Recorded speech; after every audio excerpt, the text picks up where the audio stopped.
하나님의 말씀은 갈라디아서 3장 1절부터 9절을 봉독합니다. 어리석도다 갈라디아 사람들아, 예수 그리스도께서 십자가에 못 박히신 것이 너희 눈앞에 밝히 보이거늘 누가 너희를 깨더냐? 내가 너희에게 다만 이것을 알려 하노니 너희가 성령을 받은 것이 율법의 행위로냐 혹은 듣고 믿음으로냐? 너희가 이같이 어리석으냐? 성령으로 시작하였다가 이제는 육체로 마치겠느냐? 너희가 이같이 많은 괴로움을 헛되이 받았느냐? 과연 헛되냐? 너희에게 성령을 주시고 너희 가운데서 능력을 행하시는 이의 일이 율법의 행위에서냐 듣고 믿음에서냐? 아브라함이 하나님을 믿음에 그것을 그에게 의로 정하셨다 함과 같으니라. 그런즉 믿음으로 말미암은 자들은 아브라함의 자손인 줄 알지어다. 또 하나님이 이방을 믿음으로 말미암아 의로 정하실 것을 성경이 미리 알고 먼저 아브라함에게 복음을 전하되 모든 이방이 너로 말미암아 복을 받으리라 하였느니라. 그러므로 믿음으로 말미암은 자는 믿음이 있는 아브라함과 함께 복을 받느니라. 아멘. 갈라디아서는 바울이 갈라디아 교회의 다툼과 문제를 의식을 느끼고 보낸 편지입니다. 바울이 없는 사이에 유대인들이 들어와서 믿음으로 구원 얻는 교리를 혼란시켜서 율법의 행위를 지킴으로 구원을 받는다고 하였기 때문에 바울이 갈라디아 교회에게 편지를 써서 보낸 것이 되겠습니다. 이 갈라디아서를 통해서 우리는 하나님의 놀라운 진리를 마음속에 새기게 됩니다. 먼저 2절을 보시면 내가 너희에게 다만 이것을 알려 하노니 너희가 성령을 받은 것이 율법의 행위로냐 혹은 듣고 믿음으로냐 라고 말씀하고 있습니다. 자, 우리가 구원을 얻은 후에 성령을 받은 것입니까? 아니면 성령께서 감동하시고 감화하셔서 구원을 받은 것입니까? 무엇이 먼저입니까? 성경은 말씀합니다. 성령의 감동과 감화를 받아서 예수님을 믿게 되었다고 말씀합니다. 2000년 전엔 오순절날 성령이 임하셨습니다. 그리고 그 성령께서 역사하셔서 예수님을 믿게 된 것입니다. 그러니 우리의 신앙은 성령으로 시작하였다고 볼 수가 있습니다. 그런데 이 갈라디아 교인들은 성령으로 시작을 했다가 이제 육체로 마치려고 하는 것입니다. 즉 율법의 행위로 성령을 받은 것처럼 생각하고 있습니다. 우리가 율법의 행위를 지켜서 성령을 받은 것이 아닙니다. 오직 성령님께서 우리 속에 오셔서 구원받게 한 것입니다. 그리고 믿음을 선물로 준 것입니다. 성령으로 말미암지 않고는 누구도 예수님을 주시라고 고백할 수 없다고 말씀을 하였습니다. 그래서 성령께서 우리에게 오셔서 죽은 영혼을 살린 것입니다. 우리 안에 하나님과의 교제가 없는 사람은 다 영혼이 죽은 사람입니다. 그래서 죽은 영혼에게 성령이 오셔서 살리고 또 구원하고 또 하나님의 백성이 되게 하신 것입니다. 성령을 가리켜서 보혜사라고 말합니다. 보혜사라는 말은 무슨 뜻인가 하면은 헬퍼, 돕는 자라는 뜻입니다. 우리를 도우셔서 예수님을 믿게 하였을 뿐만 아니라 예수님을 믿은 이후에도 우리는 신앙생활을 할 때에 많은 도움이 필요합니다. 사실 약한 것이 우리 인간입니다. 하나님의 말씀을 지킬 힘이 필요합니다. 그리고 죄를 무엇인지를 아니까 죄를 이길 힘도 필요합니다. 그리고 우리는 하나님의 말씀을 쫓아서 자유할 수가 있는데 여기에도 절대적으로 성령의 도우심이 필요합니다. 그러므로 성령님께 기도를 합니다. 성령님, 나를 도와주세요. 힘을 주세요. 시편에 보면 그런 말씀이 있죠. 산을 향하여 눈을 들리라. 나의 도움이 어디서 올까? 그렇습니다. 우리는 우리의 도움이 성령님께로부터 온다는 사실을 늘 인식하고 성령님 나를 도와주세요 라고 기도를 해야만 하겠습니다. 성령님은 단지 하나님으로부터 오는 힘과 능력을 가리키는 것이 아닙니다. 성부, 성자와 똑같이 삼위 하나님이십니다. 인격을 가지신 하나님이십니다. 그러므로 성령님과 늘 교제하고 성령님께 도움을 구하고 성령님과 동행을 한다는 것은 얼마나 중요한지 모릅니다. 그래서 여러분, 우리의 구원이 성령으로 시작을 하였으니 우리가 마치는 날까지 늘 성령님을 의지하고 살아가야만 될 겁니다. 우리가 잘 부르는 찬송가 중에 어떤 찬송가가 있어요? 세월 지나갈수록 의지할 것뿐일세. 그렇습니다. 우리는 나날이 세월이 지나갈수록 오직 의지할 것밖에 없습니다. 왜요? 우리의 힘으로 구원받은 것이 아니기 때문입니다. 늘 성령님을 의지하는 가운데 우리의 신앙생활이 복되고 아름답고 풍성할 수 있기를 바랍니다. 그래서 율법의 행위를 통해서 성령님을 받은 것이 아닙니다. 율법의 행위를 통해서 구원 얻은 것도 아닙니다. 오직 믿음을 통해서 구원을 받았는데 이것도 성령께서 함께 하시고 역사하셔서 구원을 받게 된 것입니다. 이제 3절을 보면 너희가 이같이 어리석으냐 성령으로 시작하였다가 이제는 육체로 마치겠느냐라고 말씀합니다. 여기 육체와 성령이 나옵니다. 육체는 무엇을 의미합니까? 하나님의 구원을 받지 못해서 그 속에 육체 속에 영혼은 있지만은 영혼이 살아있지 못하고 하나님과의 교제가 끊어진 상태를 말합니다. 그것을 가리켜서 육체다 그렇게 말합니다. 그런데 우리 예수님을 믿어서 영혼이 살아난 사람을 뭐라고 말합니까? 신령한 사람이다 그렇게 부릅니다. 그러니까 우리는 신령한 사람입니다. 육체가 아닙니다. 그래서 우리는 신령한 사람으로 살다가 또 신령한 사람으로 이 세상을 떠나서 천국에 가는 사람들입니다. 그런데 성령으로 시작했다가 육체로 마치겠느냐? 우리가 신령한 사람으로 살았으면 끝까지 신령한 사람으로 살아야지 영혼이 죽은 자처럼 하나님과의 교제가 끊어진 사람처럼 육체로 변해서도 안 되고 육체로 맞춰서도 아니 됩니다. 여기 마치겠느냐라는 말을 무슨 말인가 하면 완성, 완결이라는 의미를 가지고 있습니다. 그러니까 우리가 육체로 우리의 신앙을 완결하겠느냐? 아닙니다. 신령한 우리들은 오직 신령한 것으로 완성하고 완결을 해야만 합니다. 이제 성경 5절을 봅니다. 너희에게 성령을 주시고 너희 가운데 능력을 행하시는 이의 일이 율법의 행위에서냐 듣고 믿음에서냐 라고 말합니다. 그러면서 아브라함이 하나님을 믿음에 그것을 그에게 의로 정하셨다 함과 같으니라 그렇게 말씀을 하고 있습니다. 여러분, 이 아브라함이 아주 중요한 위치를 차지하고 있습니다. 그는 믿음의 조상이기 때문입니다. 자, 아브라함은 믿음의 사람이 된 것이 여러분 율법의 행위를 통해서입니까? 아닙니다. 그는 하나님의 말씀을 잘한 점도 많이 있지만은 실수한 것도 많이 있습니다.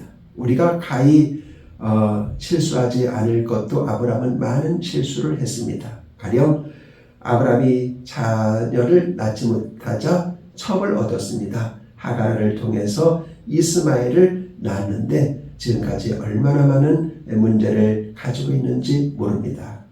또 하나님께서 아브라함에게 가나안 땅으로 보여주시면서 이것을 다 너와 네 후손에게 주리라 그렇게 약속을 하셨습니다. 그런데 아브라함은 어디로 내려갔어요? 애굽으로 내려갔습니다. 그리고 애굽에서 자기의 아내를 누구라고 속였어요? 누이라고 속였습니다. 그래서 그 애굽 왕이 자기의 아내를 취하기까지도 했던 것입니다. 아마 우리 가운데는 그렇게 한 사람은 없으리라고 생각을 합니다. 이렇게 아브라함은 많은 실수를 하였습니다. 그러니까 그는 율법의 행위를 통해서 의롭다함을 얻은 것이 아닙니다. 율법을 다 지켜서 의롭다함을 얻은 것이 아닙니다. 그가 이제 99세가 되었을 때 하나님께서 나타나셔 말씀하셨습니다. 내년 이맘때 너에게 아들이 있으리라. 그때 아브라함이 그것을 믿었습니다.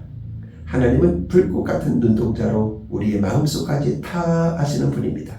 하나님이 아브라함의 마음속을 보시니까 진짜 믿었습니다. 그래서 그것을 그의 의로 여기시고 의로 정하셨습니다. 그리고 너의 후손이 앞으로 그와 같으리라 그렇게 말씀을 하셨습니다. 그러니까 하나님이 약속을 하시기를 75세 때 그에게 자손을 주리라 하고 약속을 했는데 25년 동안을 기다렸습니다.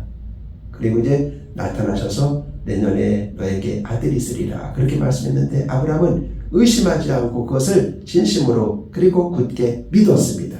이것을 하나님이 의로 여기셨다 그렇게 말씀을 하고 있습니다. 여러분, 이 아브라함은 이 하나님을 믿는 것이 얼마나 위대한 사건인지 모릅니다. 믿음으로 하나님의 자녀가 되는 것입니다. 믿음으로 하나님의 백성이 되는 것입니다. 믿음으로 하나님의 선택된 백성이 되는 것입니다. 그러니까 아브라함은 위대한 믿음을 가지고 있었던 사람입니다. 나중에 모세로부터 율법이 주어지게 되는데 이 모세는 아브라함보다 더 나중의 사람입니다. 그러니까 이 아브라함 때 이미 믿음으로 의롭게 되고 하나님의 백성이 된다는 것이 정해진 것이라고 볼 수가 있겠습니다.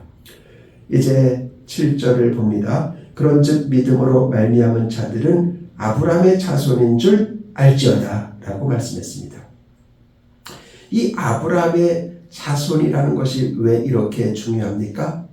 이것은 구원받은 백성이라는 뜻이기 때문입니다. 아브라함의 자손만 구원을 받습니다. 하나님의 자녀가 됩니다.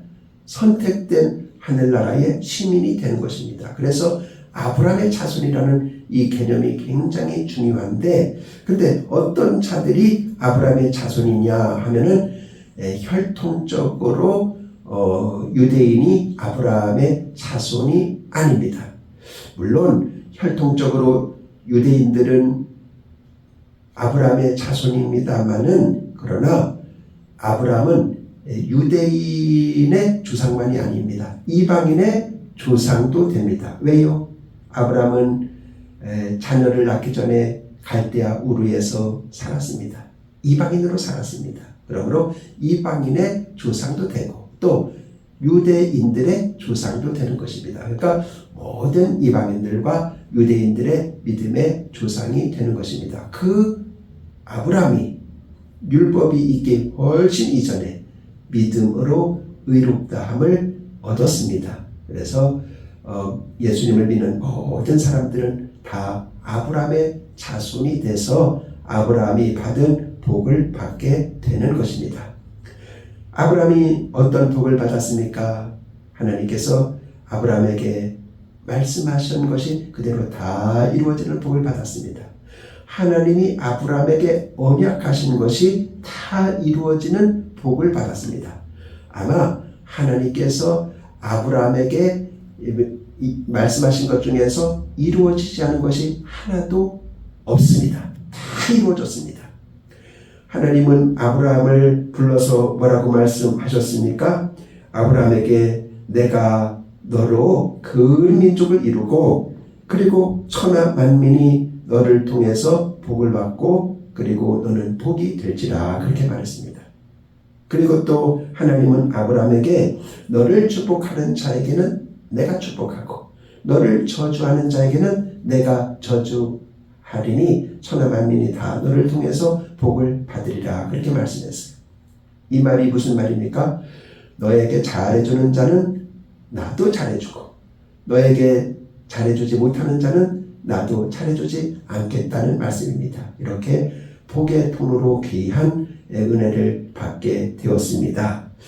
이렇게 아브라함이 늙을 때도 하나님께서 범사에 아브라함에게 복을 주셨다고 말씀하고 있습니다. 그러니까 이 아브라함은 복을 많이 받은 사람인데 믿음으로 아브라함의 자손이 된 여러분과 저도 아브라함과 같은 복을 받게 되는 것입니다. 그래서 하나님이 아브라함에게 말씀하시고 축복하신 것은 곧 아브라함의 자손인 우리들에게도 말씀하시고 축복하신 것이 되겠습니다. 그래서 아브라함의 자손이 되는 것이 얼마나 중요한지 모릅니다. 여러분, 하나님의 백성이 된 것, 즉 아브라함의 자손이 된 것으로 인해서 기뻐하고 춤추는 은혜가 있기를 바랍니다. 이것은 오직 아브라함이 믿었던 그 예수님을 우리도 믿었기 때문입니다.